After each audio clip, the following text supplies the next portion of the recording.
Good morning dear students.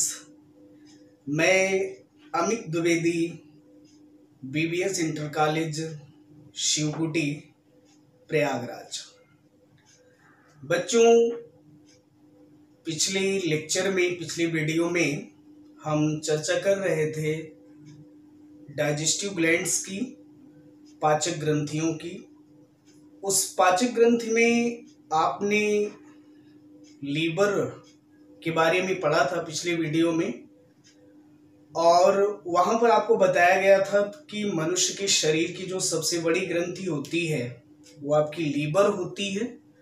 और liver के बारे में आपने विस्तृत अध्ययन किया था। आशा है कि आपको काफ़ी कुछ बातें उस लीवर में, या जिसको आपने यकृत कहा था, जिगर कहा था, उसमें काफ़ी कुछ चीज़ें आपने सीखी होगी।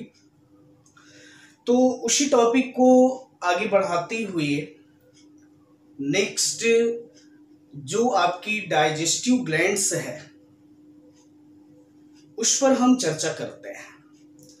तो पाचक ग्रंथियों के संदर्भ में नेक्स्ट जो आपकी डाइजेस्टिव ग्लैंड्स है विशेष रूप से वह है पैंक्रियास। पैंक्रियास, इसको हिंदी में कहा जाता है अग्नाशय।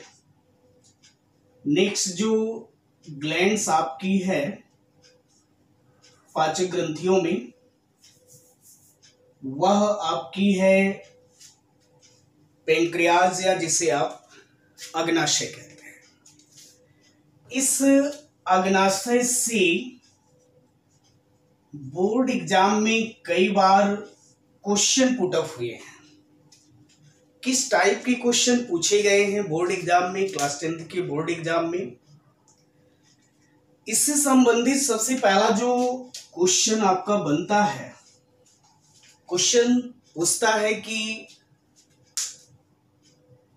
किस ग्रंथि को मिश्रित ग्रंथि की संज्ञा देते हैं, या निम्नलिखित में से कौन सी ग्रंथि मिश्रित ग्रंथि होती है?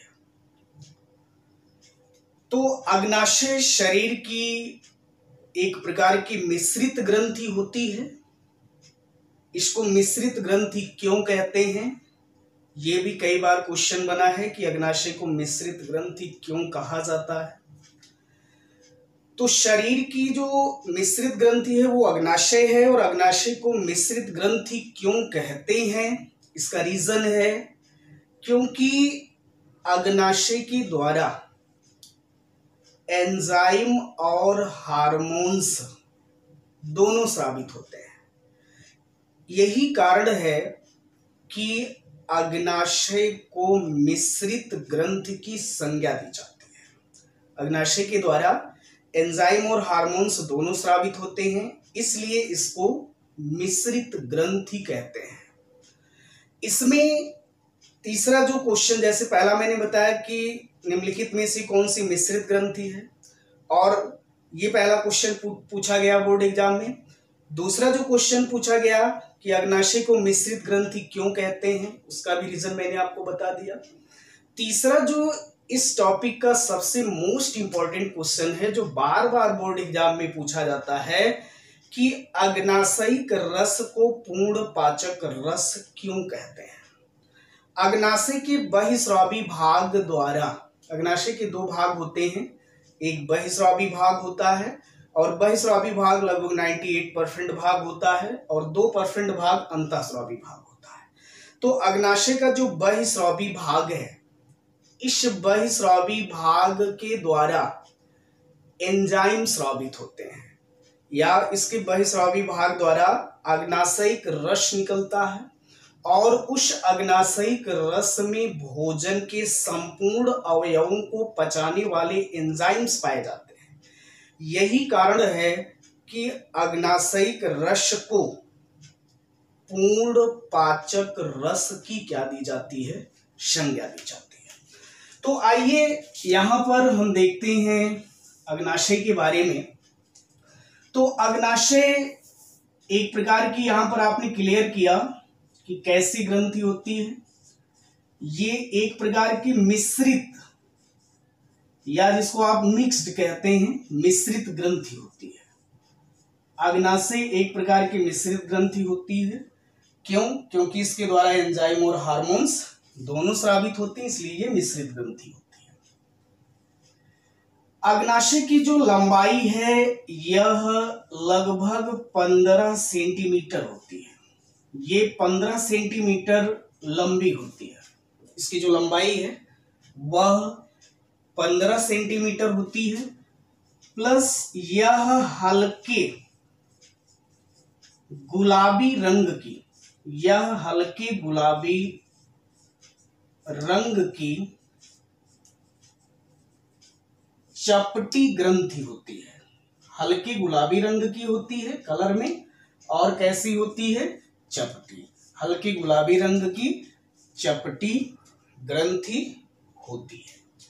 ध्यान दीजिए, जैसा कि यहां पर देखिए, ये स्ट्रक्चर आपने जब डाइजेस्टिव सिस्टम का स्ट्रक्चर आपने बनाया था पाचन तंत्र का, तो ग्राहणी से ये भाग तो आपकी क्या थी?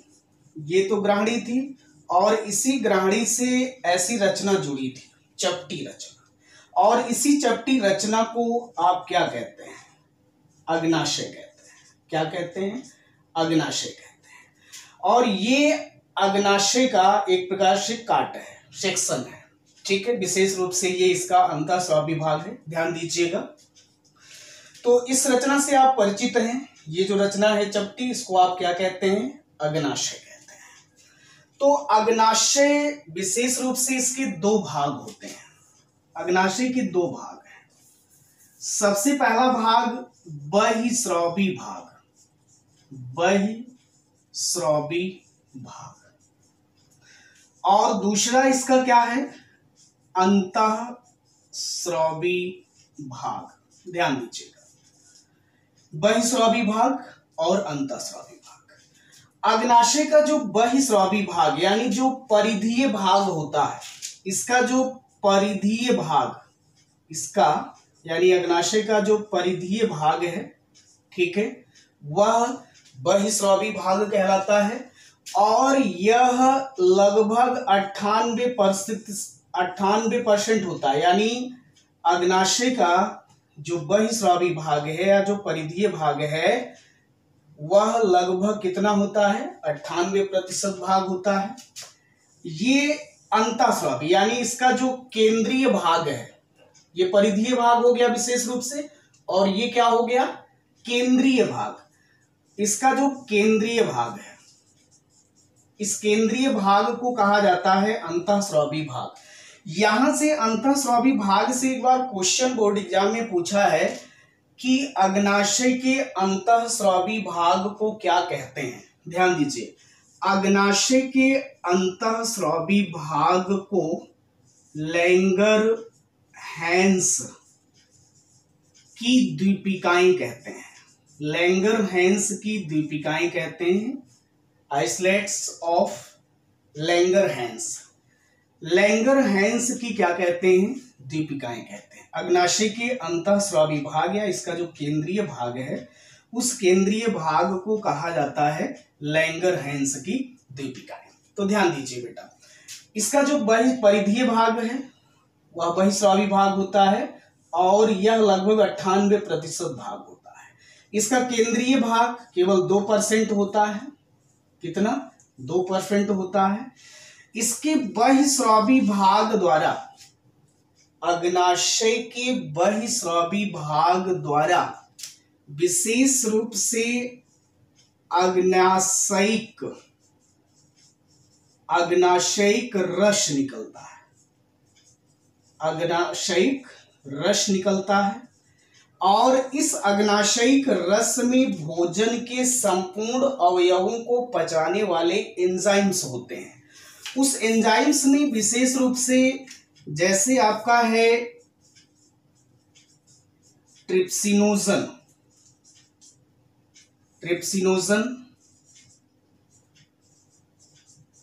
काइमोट्रिप्सिनोजन, ट्रिप्सिनोजन, काइमोट्रिप्सिनोजन, इसी में आपका आता है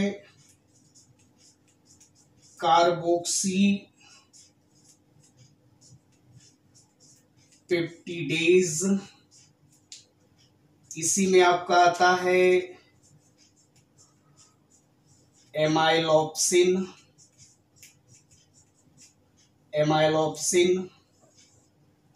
और इसी में आता है एस्टीएप्सिन। इस एमाइलोप्सिन को अग्नाशयिक एमाइलेज भी कहते हैं। इसको अग्नाशयिक एमाइलेज भी कहा जाता है। एस्टीएप्सिन को इसको कहा जाता है अग्नाशयिक लाइपेज। तो इसके बहिस्रावी भाग द्वारा विशेष रूप से अग्नाशयिक रस निकलता है और इस अग्नाशयिक रस में ट्रिप्सिनोजन, काइमोट्रिप्सिनोजन, ये दोनों निष्क्रिय होते हैं। जो ट्रिप्सिनोजन है और काइमोट्रिप्सिनोजन है, ये दोनों क्या होते हैं? निष्क्रिय फॉर्म में होते हैं। आगे आपको बताएंगे, जब आहार नाल के विभिन्न भागों में भोजन का पाचन पढ़ाएंगे तो वहां पर आपको बताया जाएगा कैसे ट्रिप्सिनोजन और काइमोट्रिप्सिनोजन ये सक्रिय होते हैं। तो ट्रिप्सिनोजन जब सक्रिय होगा तो ये ट्रिप्सिन में बदलेगा, काइमोट्रिप्सिनोजन जब सक्रिय होगा तो ये काइमोट्रिप्सिन में बदलेगा। ठीक है, तो ट्रिप्सिनोजन, काइमोट्रिप्सिनोजन, कार्बोक्सीपेप्टिडेज, ये तीनों विशेष रूप से प्रोटीन पाचक एंजाइम होते हैं। एमाइलोप्सिन या एमाइलेज, इसको अग्नाशयिक एमाइलेज भी कहते हैं। तो यह अग्नाशयिक एमाइलेज विशेष रूप से ये कार्बोहाइड्रेट्स पाचक एंजाइम होता है। कार्बोहाइड्रेट, भोजन में जो कार्बोहाइड्रेट्स होते हैं, जो मंड होता है, उसका विशेष रूप से क्या करता है? ये एमाइलोप्सिन या एमाइलेज क्या करता है? डाइजेशन करता है। एस्टीएप्सिन या इसको अग्नाशयिक लाइपेज कहते हैं। और लाइपेज जब शब्द आए तो समझ जाइएगा ये किसका पाचन करेगा? वसा का पाचन करता है। फैट्स का क्या करता है? लिपिड्स का क्या करता है? ये डाइजेशन करता है। तो इसके बहिस्रावी भाग के द्वारा अग्नाशयिक रस निकला और अग्नाशयिक रस में ये सारे एंजाइम्स पाए जाते हैं और ये सारे एंजाइम्स भोजन के संपूर्ण अवयवों का क्या करते हैं? पाचन करते हैं। और यही कारण है कि अग्नाशयिक रस को क्या कहते हैं? पूर्ण पाचक रस कहते हैं। ये तो हुई बात बेटा इसके विशेष रूप से बहिस्रावी भाग की। इसी में हम चर्चा कर लेते हैं इसका जो अंतःस्रावी भाग है। अभी मैंने बताया कि केंद्रीय भाग, अग्नाशय का जो केंद्रीय भाग है अंतःस्रावी भाग होता है एक प्रकार से, और इसी अंतःस्रावी भाग को हम क्या कहते हैं? इलास्टिक्स ऑफ लैंगरहैंस, यानी लैंगरहैंस की द्वीपिकाएं कहते हैं। इस लैंगरहैंस की द्वीपिकाओं में, जैसा कि यहाँ पर चित्र में बना है, इसमें 4 प्रकार की सेल्स होती हैं। इस लैंगरहैंस की द्वीपिकाओं में, या इसका जो अंतःस्रावी भाग है, इस अंतःस्रावी भाग में विशेष रूप से जो लैंगरहैंस की द्वीपिकाएं हैं, इसमें 4 प्रकार की आपकी सेल्स होती हैं और इन सभी सेल्स के द्वारा आपके हार्मोन्स स्रावित होते हैं। जैसा कि मैंने आपको बताया था कि अग्नाशय के द्वारा एंजाइम और हार्मोन्स दोनों निकलते हैं। तो एंजाइम के बारे में आपने पढ़ लिया कि बहिस्रावी भाग द्वारा एंजाइम निकला था, लेकिन ये अंतःस्रावी जो भाग है, इसके अंतःस्रावी भाग द्वारा क्या निकलेगा? हार्मोन्स। तो लैंगरहैंस की जो द्वीपिकाएं हैं, इसमें 4 प्रकार की क्या होती हैं? सेल्स होती हैं। सबसे पहली जो सेल्स यहां पर आती है वह है अल्फा सेल्स। अल्फा कोशिकाएं यहां पर आप देख रहे हैं, ये अल्फा सेल्स हैं। इस अल्फा सेल्स के द्वारा विशेष रूप से ग्लूकेगॉन हार्मोन्स स्रावित होता है। कौन सा हार्मोन्स? ग्लूकेगॉन हार्मोन स्रावित होता है। और ये ग्लूकेगॉन हार्मोन्स क्या करता है, जब बॉडी में ग्लूकोज की जरूरत होती है, जब बॉडी में ग्लूकोज की जरूरत होती है, इसकी जरूरत होती है, तो उस कंडीशन में ये ग्लाइकोजन को क्या करता है, किस रूप में कन्वर्ट कर देता है, ग्लूकोज में क्या करता है, कन्वर्ट कर देता है। ये कार्य होता है विशेष रूप से ग्लूकेगॉन हार्मोन्स का। दूसरी जो सेल है वह है बीटा सेल्स। इस बीटा सेल्स के द्वारा विशेष रूप से इंसुलिन हार्मोन्स निकलता है। कौन सा हार्मोन्स, इंसुलिन हार्मोन्स स्रावित होता है बीटा सेल्स के द्वारा। कौन सा हार्मोन्स, विशेष रूप से इंसुलिन हार्मोन्स निकलता है। और यह इंसुलिन हार्मोन्स ठीक इसका अपोजिट कार्य करता है। ये ग्लूकोज को क्या करता है, ये इंसुलिन जो है ये ग्लूकोज को किस में कन्वर्ट कर देता है, ग्लाइकोजन में। जब रुधिर में शर्करा की मात्रा विशेष रूप से ज्यादा होती है तो उस कंडीशन में ये इंसुलिन हार्मोन्स क्या करता है, ग्लूकोज को किस में बदल देता है, ग्लाइकोजन में क्या करता है, बदल देता है। तीसरी जो यहाँ पर सेल है अल्फा बीटा, और तीसरी जो सेल है वह है आपकी विशेष रूप से गामा सेल्स, या इसको डेल्टा सेल्स भी कहते हैं। इस डेल्टा सेल्स के द्वारा एक विशेष प्रकार का हार्मोन्स निकलता है जिसका नाम है सोमैटोस्टैटिन। जैसा यहाँ पर बताया गया है, इस गामा सेल्स के द्वारा विशेष रूप से क्या निकलता है, सोमैटोस्टैटिन हार्मोन्स निकलता है, सोमैटोस्टैटिन हार्मोन्स निकलता है। और नेक्स्ट जो यहाँ पर आपकी चौथी जो सेल होती है इसको यफ या पीपी सेल कहते हैं, यफ या पीपी कोशिकाएं, यफ या इसको कहा जाता है पीपी सेल्स, एफ या पीपी सेल्स। इस यफ या पीपी सेल से विशेष रूप से अग्नाशयिक पॉलीपेप्टाइड, ये भी आपका हार्मोन्स होता है, अग्नाशयिक या अग्नाशयी पॉलीपेप्टाइड क्या निकलता है, यहां पर लिखा गया है अग्नाशयिक पॉलीपेप्टाइड हार्मोन्स क्या होता है, स्रावित होता है। तो ये तो थी बेटा एक प्रकार से नेक्स्ट आपकी जो डाइजेस्टिव ग्लैंड्स थी अग्नाशय, और इस अग्नाशय में आपने काफी कुछ चीजें सीखा होगा। तो उसी टॉपिक को आगे बढ़ाते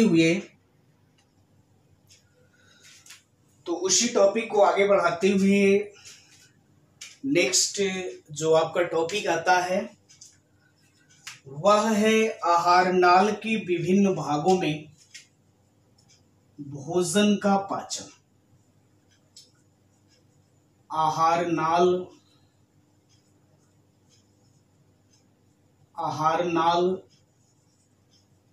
की विभिन्न भागों में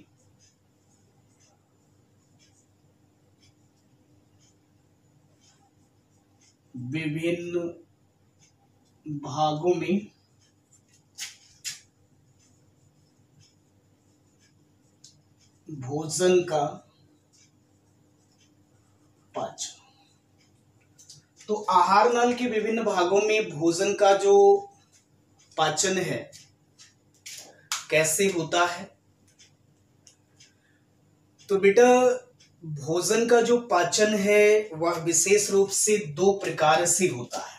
भोजन का जो डाइजेशन है वह विशेष रूप से दो प्रकार से होता है।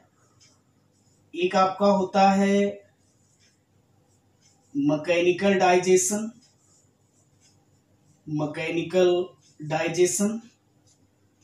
और दूसरा आपका होता है केमिकल डाइजेशन। तो आहार नाल के विभिन्न भागों में भोजन का जो पाचन है वह दो प्रकार से होता है। एक तो आपका यांत्रिक पाचन होता है, मैकेनिकल डाइजेशन होता है, और दूसरा केमिकल डाइजेशन या जिसे आप रासायनिक पाचन कहते हैं।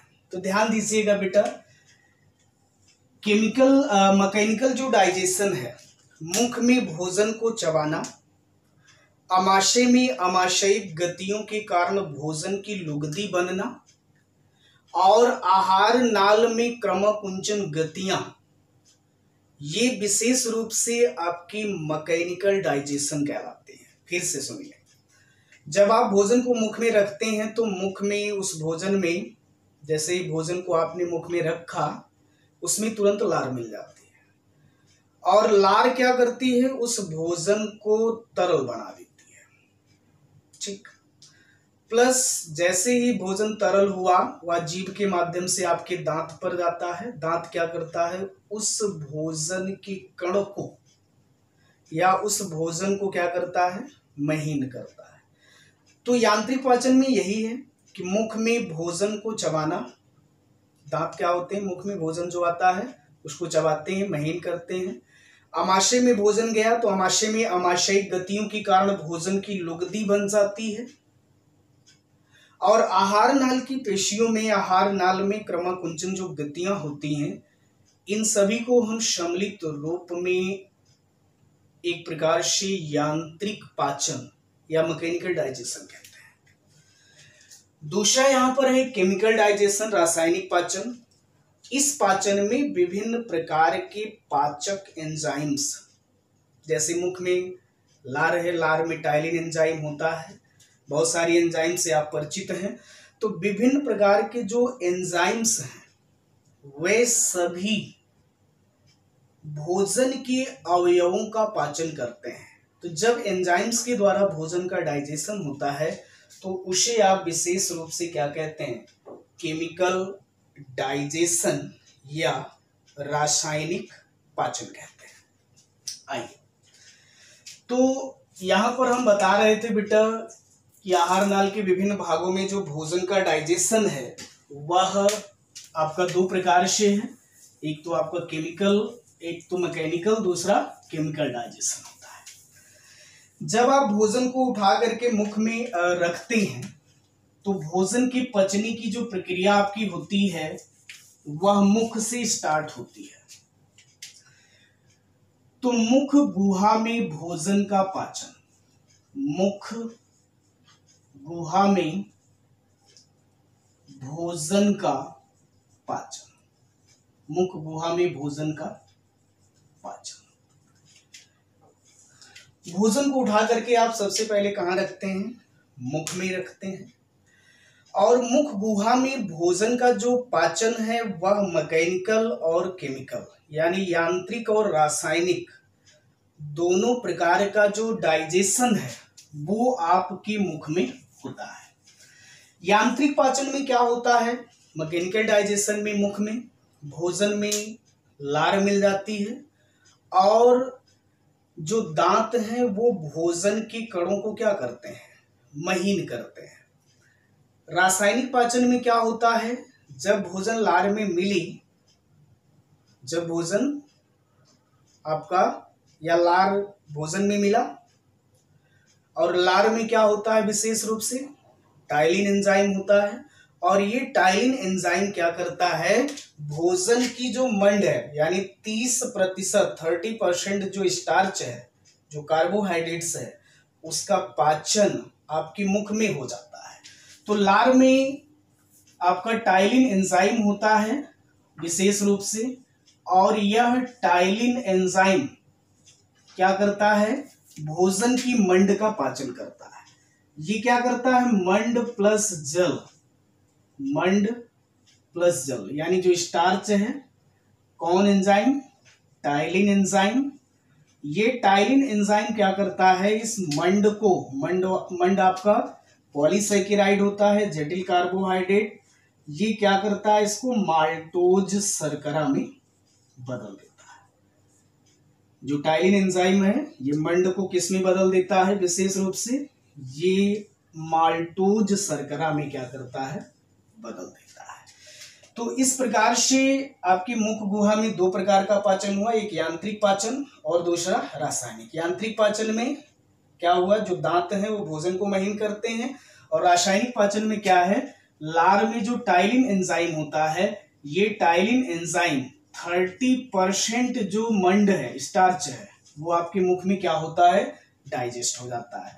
तो ये टाइलिन एंजाइम इस मंड को जल के साथ ये क्रिया करके टाइलिन एंजाइम क्या करता है, इस मंड को माल्टोज शर्करा में बदल देता है। मंड जो होता है बेटा, स्टार्च जो होता है, ये विशेष रूप से पॉलीसैकेराइड होता है, पॉलीसैकेराइड होता है, इससे आप परिचित हैं। और माल्टोज जो होता है ये विशेष रूप से डाइसैकेराइड होता है। ये पॉली और डाई जो सैकेराइड हैं ये आपके कार्बोहाइड्रेट्स की श्रेणियां हैं, क्योंकि मैंने आपको बताया था कि कार्बोहाइड्रेट्स की मुख्य 3 श्रेणियां हैं, मोनोसैकेराइड, डाइसैकेराइड और पॉलीसैकेराइड। तो पॉलीसैकेराइड ये जटिल कार्बोहाइड्रेट्स है और डाइसैकेराइड ये सरल कार्बोहाइड्रेट्स है। तो ये मंड, इस मंड को टाइलिन एंजाइम क्या करती है, माल्टोज शर्करा में बदल देती है। तो इस प्रकार से आपकी मुख गुहा में क्या होता है, भोजन का डाइजेशन हो जाता है। अब भोजन आपकी मुख गुहा से कहाँ निकलती है, अब भोजन कहाँ जाएगा, तो जैसे ही आप भोजन को निगलते हैं वह भोजन विशेष रूप से कहाँ से होता हुआ, ग्रासनाल से होता हुआ आमाशय में जाता है। तो दूसरा जो बिंदु यहां पर आता है वह है ग्रासनाल में भोजन का पाचन, ग्रासनाल में भोजन का पाचन। तो ध्यान दीजिएगा बेटा, जब आप भोजन को निगलते हैं तो वह भोजन ग्रासनाल से होता हुआ जाता है। तो कहने का मतलब क्या है कि जो ग्रासनाल है उस ग्रासनाल में किसी भी प्रकार के भोजन का डाइजेशन नहीं होता है। जब भोजन ग्रासनाल से होकर गुजरता है तो उस कंडीशन में एमाइलेज, जो अल्फा एमाइलेज है, टाइलिन जो एंजाइम है, उसकी क्रिया क्या होती है, चलती रहती है। तो कहने का मतलब ग्रासनाल में किसी भी प्रकार के भोजन का डाइजेशन नहीं होता है। अब भोजन ग्रासनाल से सीधे कहाँ गया, आमाशय में गया। ग्रासनाल से भोजन कहाँ गया बेटा, स्टमक में गया, आमाशय में गया। तो जब भोजन आमाशय में आया, यानी कहने का मतलब आमाशय में भोजन का पाचन, तो ग्रासनाल से होता हुआ भोजन कहां पहुंचा, आमाशय में पहुंचा, स्टमक में आया।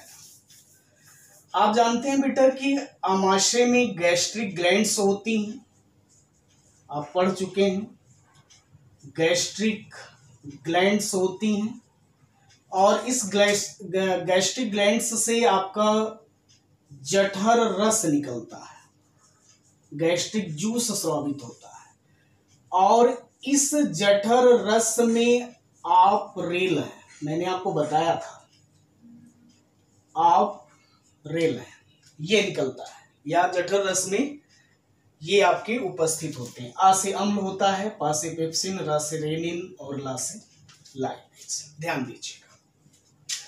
तो जब भोजन आमाशय में पहुंचा तो आमाशय में भी जैसे मुख में आपका 2 प्रकार का पाचन था, एक यांत्रिक पाचन था, दूसरा रासायनिक पाचन, उसी प्रकार से आपके आमाशय में भी भोजन का यांत्रिक और रासायनिक दोनों पाचन होता है।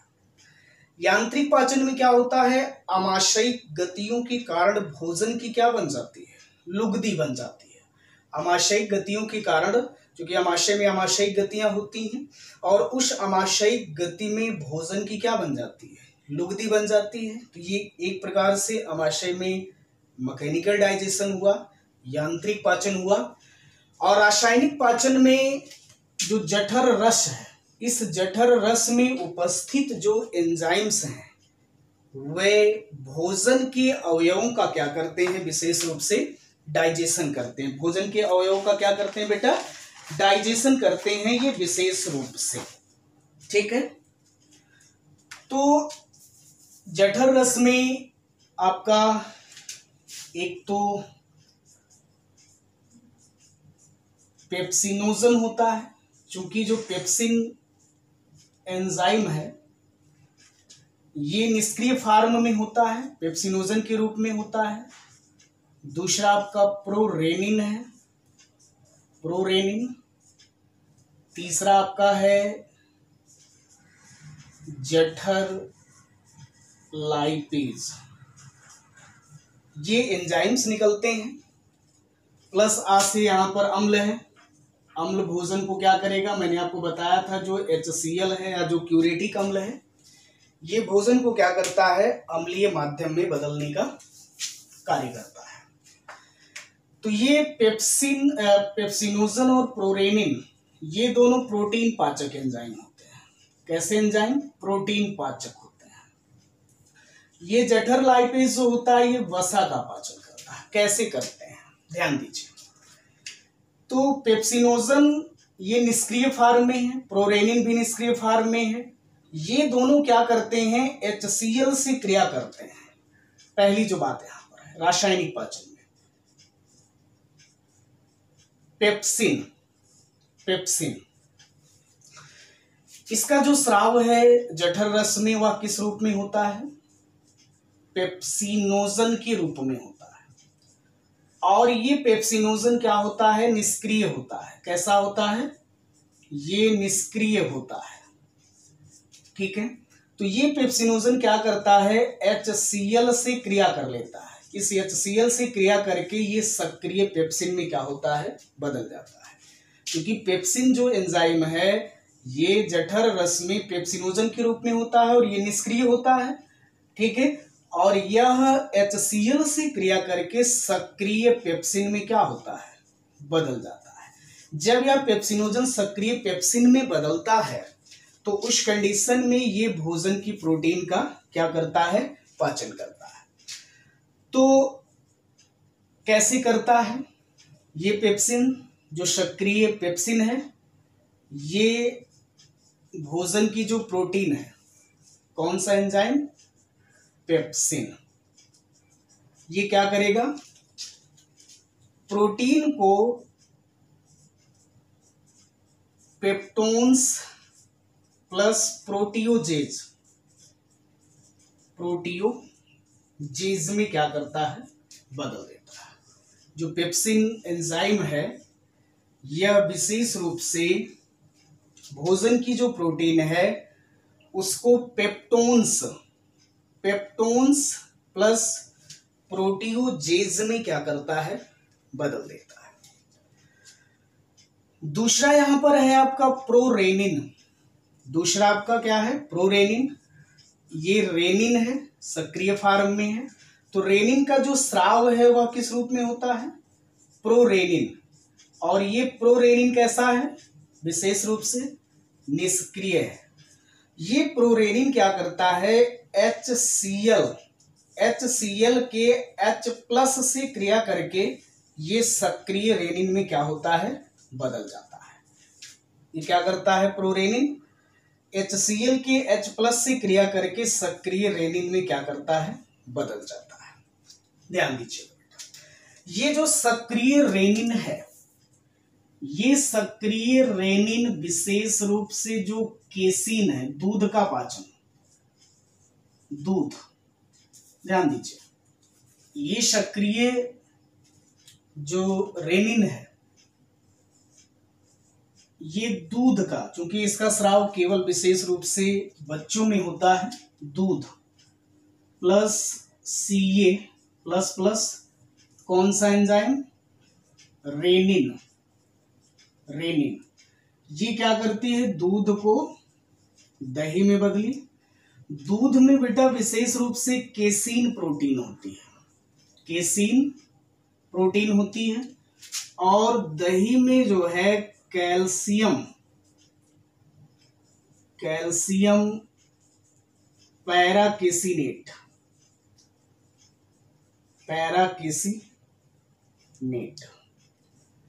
तो ये क्या करता है, जो रेनिन है, रेनिन जो एंजाइम है विशेष रूप से दूध का, और इसका स्राव किसमें होता है, बच्चों में ही होता है। वयस्कों में इसका स्राव, इस एंजाइम का स्राव वयस्कों में नहीं होता है। तो रेनिन एंजाइम दूध को क्या करता है, दही में, जैसे छोटा सा बच्चा है दूध पीता रहता है, जैसे ही वोमिटिंग करता है वो दूध किस में बदल जाता है, दही में। वयस्क पीता है तो कुछ समय बाद होता है ऐसा। तो दूध को दही में बदलने का कार्य कौन किया, रेनिन किया। दूध में कौन सी प्रोटीन है? Casein protein. और दही में कौन सी प्रोटीन होती है? कैल्शियम पैराकेसिनेट होता है। तो ये दूध को दही में बदल देता है। ठीक है, दूध को किस में बदला? दही में बदला। इसी में नेक्स्ट आपका जो एंजाइम है वह है जठर लाइपेज। तीसरा, तो जठर लाइपेज जो होता है ये इसी फॉर्म में होता है और ये सूक्ष्म मात्रा में वसा का क्या करता है? पाचन करता है। सक्रिय फॉर्म में होता है। ये वसा को, जो लाइपेज है, विशेष रूप से जठर लाइपेज, कैसा लाइपेज? जठर लाइपेज, ये किसका पाचन करेगा? वसा का। किसमें बदलेगा? ट्राइग्लिसराइड। ट्राइग्लिसराइड वसा को क्या करता है? ये ट्राइग्लिसराइड विशेष रूप से किसमें बदलेगा? ट्राइग्लिसराइड में क्या करता है? बदल देता है। वसा को किसमें? ट्राइग्लिसराइड के रूप में बदल देता है। तो इस प्रकार से बेटा आपके स्टमक में, आमाशय में क्या होता है? भोजन का डाइजेशन होता है।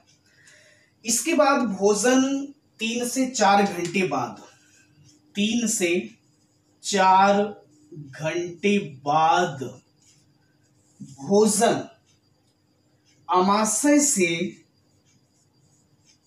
छोटी आंत के ग्रहणी भाग में पहुंचता है। 3 से 4 घंटे बाद अभी भोजन आपका पूर्ण रूप से डाइजेस्ट नहीं हुआ है, तो भोजन 3 से 4 घंटे बाद छोटी आंत के किस भाग में पहुंचता है? ग्रहणी में पहुंचता है। और इसी ग्रहणी में अंतिम रूप से भोजन का डाइजेशन होता है। अंतिम रूप से क्या होता है? भोजन का डाइजेशन होता है। तो इसी में नेक्स्ट आपका, इसी टॉपिक को आगे बढ़ाते हुए नेक्स्ट जो बात आती है, छोटी आंत में भोजन का पाचन। नेक्स्ट जो बात आपकी आती है, छोटी आंत में भोजन का पाचन। अभी भोजन आपका पूर्ण रूप से डाइजेस्ट नहीं हुआ है, तो छोटी आंत में भोजन का पाचन कैसे होता है, छोटी आंत के ग्रहणी भाग में भोजन कैसे पचता है, इस लेक्चर पर हम नेक्स्ट वीडियो में चर्चा करेंगे। तब तक के लिए थैंक यू, धन्यवाद।